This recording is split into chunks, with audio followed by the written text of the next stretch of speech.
લક્ષ્ય ન્યૂઝ, એક નજર, એક લક્ષ્ય.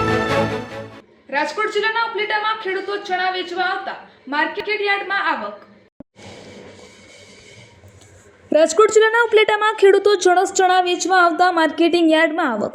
ઉપલેટા માર્કેટિંગ યાર્ડમાં ચણાની ખરીદીના શ્રી ગણેશ સારા પ્રમાણમાં આવક. આજરોજ ઉપલેટા માર્કેટિંગ યાર્ડમાં ચણાની ખરીદીને ખુલ્લો મૂકવામાં આવ્યું છે.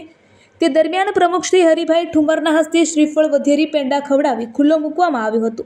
ચણાની આવકમાં થઈ રહ્યો છે વધારો માટે ખેડૂતોને નાણાંની ખાસ જરૂર હોય અને ખેડૂતોને સારા એવા ભાવ મળતા ઉપલેટા સહિત આસપાસના ગ્રામ્ય વિસ્તારોમાંથી ખેડૂતો એમની જણસ લઈ પહોંચ્યા માર્કેટ યાર્ડમાં. યાર્ડમાં ભાવ મળી રહ્યો છે અને ખેડૂતો વધારેમાં વધારે યાર્ડમાં પોતાની જણસ વેચવા માટે આવે અને સારા ભાવ અને સમયસર પૈસા મળી રહે છે. રિપોર્ટર અર્શીભાઈ આહિર, ઉપલેટા. અનિલ સુતરિયા.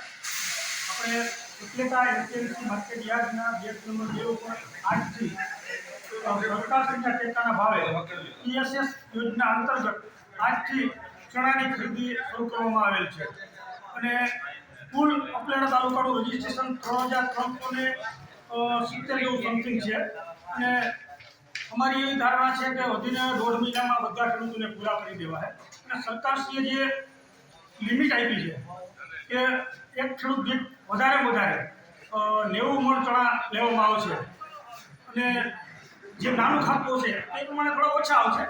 આ પ્રમાણે આજે અમે એપીએમસીના ચેરમેન શ્રી ભાઈ શ્રી હરિભાઈ ઠુમર, ઉપલેટા તાલુકાના આગેવાનો ભાઈ શ્રી નરસિંહભાઈ મુંગલપરા, નગરપાલિકાના ચેરમેન બેન શ્રી વર્ષાબેન, પછી રમણીભાઈ લાડાણી અને અન્ય આગેવાનો એપીએમસીના ડિરેક્ટરોની હાજરીમાં આજે આપણે ચણાની ખરીદીનું મુહૂર્ત કરેલ છે.